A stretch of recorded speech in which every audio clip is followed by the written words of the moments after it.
In the past couple of decades that I've been in the field of dawah, I have realized that there are about 20 most common questions which the non-Muslims have regarding Islam. When the non-Muslim poses 3 or 4 questions about Islam, invariably these 3 or 4 questions fall amongst the 20 most common questions. If all the Muslims know the reply to these 20 common questions posed by the non-Muslims with reason, logic and science, with the quotation from Quran and Sahih Hadith and the quotation of the scripture of the non-Muslim, even if he cannot make the non-Muslim accept Islam, at least he can neutralize the animosity that is there in the minds of the non-Muslims. At least he can neutralize the negative feeling that the person has regarding Islam. That's the reason it's very important that we Muslims are aware about these 20 common questions. How do these 20 common questions arise in the minds of the non-Muslims? Every day, the non-Muslims, they are being bombarded by the international media regarding misinformation about Islam. There is virulent propaganda regarding Islam in the international media. Whether you read the international newspapers, the international magazines, the radio broadcast stations, the television satellite channels, the internet, we find there is virulent propaganda regarding Islam. And depending how the media portrays Islam, these 20 common questions, they keep on changing. The 20 common questions that were there a couple of decades earlier, they were different than what they are. That were there a couple of decades earlier, they were different than what they are today. The 20 common questions a couple of decades later may change again, depending upon how the media portrays Islam. Similarly, the 20 common questions keep on changing in the minds of the non-Muslims. And believe me, by Allah's grace, I have traveled to most of the major countries in the world. USA, Canada, UK, Saudi Arabia, UAE, Malaysia, South Africa, India.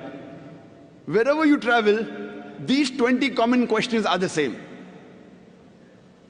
There may be an additional 1 or 2 questions depending upon the local surrounding and the environment of that place. For example, if you go in the Western countries, there may be an additional question: why does Islam prohibit the taking and giving of interest? But the remaining 20 common questions are the same. The remaining 20 common questions are the same.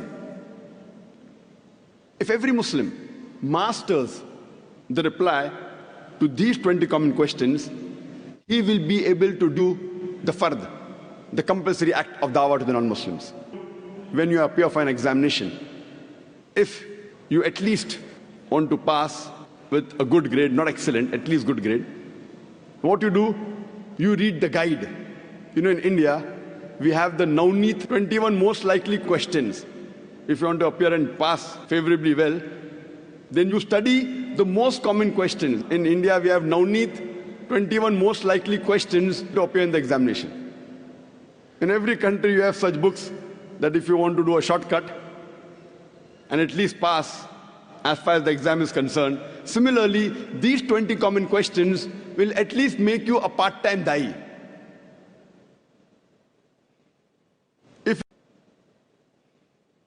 If it cannot make the non-Muslim accept Islam, it will at least remove the animosity that is there in the mind of the non-Muslim. Time may not permit me to cover all the 20 questions in this time due to the limited time that I have. You can surely go on the internet on our website www.irf.net, where all these answers are given in detail. There may be certain non-Muslims who may go out of the way and read material against Islam. For example, they may go to the anti-Islamic sites. They may read books which are written against Islam. As far as these non-Muslims are concerned, who go out of the way to find additional material against Islam, for that we have another 20 common questions asked by not to the anti-Islamic sites. They may read books which are written against Islam. As far as these non-Muslims are concerned, who go out of the way to find additional material against Islam, for that we have another 20 common questions asked by non-Muslims who have gone to anti-Islamic sites and have read material against Islam. That we won't discuss today. That is, if you want to get, maybe first class or distinction, you have to do that. The reply to these 20 common questions asked by non-Muslims who go to anti-Islamic sites is also given on our website, www.irf.net.